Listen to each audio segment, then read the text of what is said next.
Scania, qui produit son premier camion à Angers.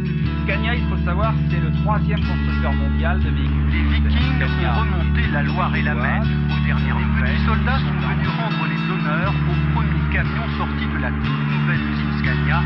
Les effectifs sont pour l'instant de 200 personnes recrutées dans la région. En attendant, les ouvriers découvrent les délices de l'organisation à la suédoise. On est plus proche des contremaîtres et puis même du patron.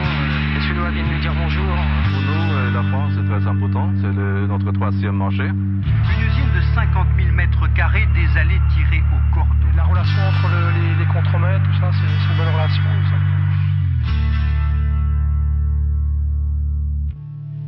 Au début, c'était 100 personnes, 200 personnes, et aujourd'hui, c'est 600 personnes qui travaillent. Là, on a en fin de compte le premier camion, il allait sortir de ligne.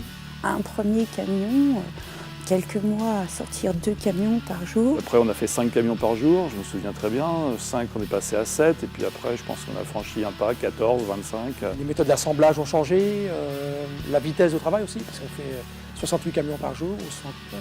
Donc la première des photos, c'est celle qui a été prise à Zwolle, donc c'est vrai que c'est un des premiers souvenirs. Je pense que ce qui a été créé au début, c'est resté en fin de compte. On s'est découvert et on a tissé des choses fortes, quoi. Se connaître, c'est se respecter, et ça c'est quelque chose qui dure dans le temps. Et je vous assure que 25 ans après, quand on se côtoie... On se reconnaît, on va dire. On se reconnaît entre nous, on est les premiers, quoi. C'était une période d'aventure, c'était nouveau, c'était une expérience qu'on n'a jamais dans une vie. On a tous changé, hein. Bien sûr. Les clés du camion, comme on dit, et puis voilà, débrouille-toi, faut ça, ça et ça. Ça a été une période assez extraordinaire parce que bon, bah, il y avait ça à faire, on ne savait pas comment faire. Puis celui qui avait la meilleure idée, bah, il fonçait à y aller, quoi.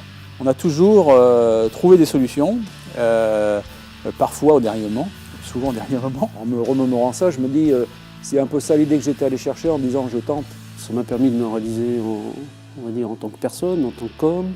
Cette période-là restera gravée dans ma mémoire en toute ma vie, en fait. Aujourd'hui, j'ai ce regard, en fait, plein de souvenirs et puis toujours aussi ravi évidemment d'être encore là.